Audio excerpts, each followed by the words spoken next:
Hey guys, we're about to begin our unit on Persepolis, the graphic novel by Marjane Satrapi. Here we are in the week 13 module. I want you to begin by reading the week 13 overview, and then here in part 1, go ahead and watch this short TED Talk on why comics belong in the classroom. This TED Talk, which is by Jean Yang, the author of the graphic novel American Born Chinese, and he talks a little bit about why graphic novels have been sort of historically banned from the classroom and why they are useful in the classroom, why we should be using them. And in fact, you will have an exam question that asks you to basically sum up the information that comes up in this TED Talk. So pay close attention to that. You'll see here that there's an introduction to Persepolis quiz. That's going to be based on the information that will appear in this video. When I am done recording this video, I will paste a link to it here in the week 13 module underneath number 1. So go ahead and look at those other things that I mentioned and we'll get started. Okay, so I want to give you a little historical background on Iranian history before we start Persepolis, so you have a sort of understanding of the things that are going on in the early part of the graphic novel. This is actually an image from the graphic novel and the film that was eventually created using both part 1 and part 2. Some things to understand. The graphic novel was set in Iran, and generally we have a lot of sort of preconceived notions, stereotypical ideas that we associate with Iran. And maybe you could even pause the video and think, all right, what comes to mind when I hear the word Iran? In order to fully understand the novel, you should have a basic understanding of 20th century Iranian history. Okay? 20th century Iran, like 21st century Iran, is a time of turmoil and revolution and intrigue. Some of the biggest superpowers of the time, Great Britain, the United States, France, the Soviet Union, all of them were sort of using Iran and their oil sources to suit the needs of the Western powers. So let's take a look at their history. Here you see Iran on the map. This is sort of a far away view, and then here a little bit closer.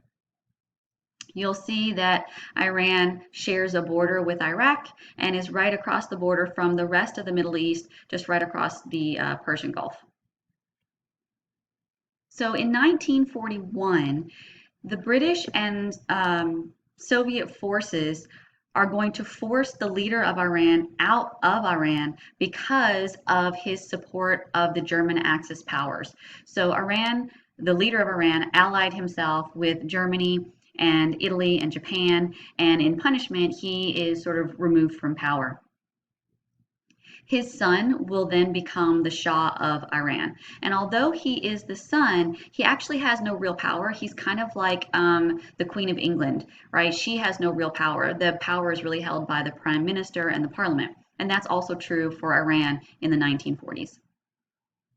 So while the Shah is the ruler of Iran, the real power lies in the hands of Mohammad Mossadeq. He is the prime minister at that time period. He wants full independence for his country, and he feels like that independence cannot happen as long as Western powers control the Iranian wealth, and that wealth is sort of centralized in their oil sources. And so Mohammad Mossadeq throws out all of the foreign oil companies and nationalizes Iran's oil. This means that if companies, and only Iranian companies are allowed to do this, if companies want to produce oil or drill for oil, they must first lease the land from the Iranian government. And this pisses off, especially the British government, who has a lot of oil interest there at the time. So after Mossadeq nationalizes Iranian oil, the British impose an embargo on Iran and they send ships into the Persian Gulf to create a sort of blockade so nothing can get in or get out of Iran, and this totally destroys the Iranian economy. This is kind of what's going on right now between the United States and Iran. We have imposed a lot of economic sanctions, and we also have a lot of ships in the Persian Gulf trying to sort of control the flow of oil in and out of Iran.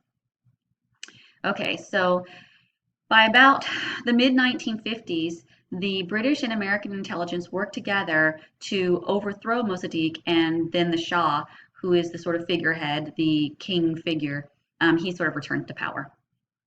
And he starts what we call the White Revolution. And this White Revolution lasts from 1963 to 1978. And there are some positives to this White Revolution. There is women's suffrage. There are land reforms. At this time period in Iranian history, most of the land is owned by nobility. And so that means the poor don't really have access to land. And so this is about redistributing that land so that people of all classes have access to it. He expands healthcare, he expands education and literacy. He sets up free education for K through 14-year-old students. So all of these are really positive, but it creates some sort of unintended consequences. There are two groups that oppose this monarchy style of rule led by the Shah. And one of those groups is the intelligentsia. They're sort of the communist leaning, highly educated, and usually relatively wealthy class. And then you have the sort of right wing, fundamentalist, religious, urban working class. And both of these groups oppose the monarch's rule. And so it's kind of almost like the French Revolution. They kind of band together to overthrow the Shah. Because of his reforms, Iran becomes wealthier, but that wealth, kind of much like what's going on in the United States, is really held in the hands of a few. So you have this sort of small, wealthy class. And he sort of inspires religious fundamentalist groups to organize and work together with the left-wing intelligentsia to overthrow him. This is Ayatollah Khomeini. He is the leader of the Islamic Revolution, and he will actually be in conflict with the Shah for decades and will spend some time being exiled from Iran. Throughout most of that White Revolution, he will spend that in exile. So in 1963, the Ayatollah immediately starts criticizing the White Revolution, and so the Shah, using his military police, has him arrested. But he's so incredibly popular, he's such a large group of supporters, that he has to be released from prison to avoid all-out war and all-out civil war and revolution. But then the Shah has him exiled. In December of 1978, the Ayatollah will return to Iran, and his supporters will declare him the supreme leader. And remember that it's the intelligentsia, the left-wing, wealthy intelligentsia, educated, left-wing, communist-leaning intelligentsia, and the urban working-class fundamentalists, religious fundamentalists working together. They declare him supreme ruler of Iran, and the Shah is exiled. And then the Islamic Republic of Iran is proclaimed. And this is sort of where Persepolis takes off. This is where the story Persepolis starts in history. So the change in government leads to change in society, some good, some bad. There's certainly an expansion of education for Iranians, but schools become religious in nature, and secularism and Western influence is completely banned. So Western literature, Western history is considered decadent and removed from schools. There is an increase in literacy and an improvement in healthcare, and then once again the oil industry in Iran is nationalized. Remember, every time they nationalize oil, the Western powers get angry because they have a lot of oil interest in Iran. The revolution is going to have a major effect on the lives of women. So when the Ayatollah comes to power, he actually removes some of the advancements put in place by the Shah. So women are barred from many professions, they are barred from many types of higher level education, and then the hijab becomes a requirement. Now, this picture is kind of interesting because it shows the two different kinds, the two different groups. So this woman on the left with the bright colors wearing the hijab, just the headscarf, she kind of represents the left-leaning intelligentsia who sometimes pushed against or fought against these strict fundamentalist rules. And the woman on the right wearing the almost full-on burqa, she represents the more right-leaning fundamentalist. It's also important to note, however, that a lot of women dressed more conservatively just to avoid harassment by government and government agents. Throughout the story, you're going to see Margie's own conflicted feelings about these changes in rules for girls and women. So here's the big question. What does the history of revolution and Margie's story, what does that have to do with us at all? It has a lot, actually. So in 1953, the US, along with Great Britain, will organize to overthrow the Mossadeq and return the Shah to power. So as early as the 1950s, the United States is interfering in Iranian law.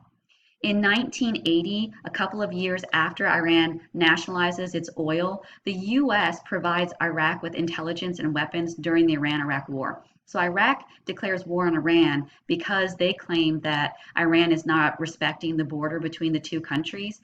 And so the United States will give Iran weapons and help with military training, even though they don't engage directly in this war. And by 1990, Iraq has the fourth largest military in the world. Why do they have the fourth largest military in the world? We have helped to make it that way.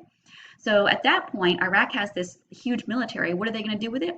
They're going to invade other countries, and they do. They invade Kuwait in 1990 and threatened to invade Saudi Arabia soon after. Remember that many Western powers have oil interests all throughout the Middle East. So when Iraq tries to invade these countries, they're like, no, you can't do that. And this becomes the first Iraq war, also known as the Persian Gulf War, also known as Operation Desert Storm. That begins in 1990. So we go to war with Iraq and Saddam Hussein. Although the first Iraq War officially ends in 1991, there is a sort of brief resumption of hostilities in 1998. Conflict continues for many years. In 2003, just a couple of years after 9/11, the United States will declare war on Iraq for a second time. They claim that Iraq has weapons of mass destruction, or rather that Saddam Hussein is hiding weapons of mass destruction. And although none are never found, the United States invades, and then Saddam Hussein is eventually removed from power. He will be executed in 2005. And then the US government will help to establish a new form of government in Iraq. So now they're sort of involving themselves in Iraq's government, just as they started to involve themselves in Iran's government in the 1950s. The Iraq War will actually not officially end until 2011. And this also sparks some of the other sort of groups that we are fighting in terms of the war on terror, which we're still fighting today. In 2005, George W. Bush will actually coin the term the war on terror, and he will argue that Iraq is sort of central to defeating the war on terror. Defeating Iraq and Saddam Hussein will be central to defeating the war on terror. Some will argue that the Iraq war will actually divert funds from the war on terror itself, making it harder for us to wage this new war. And then some will also argue that the US's involvement in the Iraq War and the earlier Iran-Iraq War will further fundamentalist terrorist groups. It says to date, the war on terror has cost American taxpayers more than $2 trillion. That number has obviously gone up even since the creation of this PowerPoint lesson. Considering the cost to American lives and the economy, why did the United States engage in these conflicts? I think the answer is pretty obvious. And in fact, many military generals who helped to fight the war on terror and the war in Iraq and who are currently engaged in conflict in other parts of the Middle East will tell you that the fight is really about oil, protecting what we see as our oil interests in the Middle East.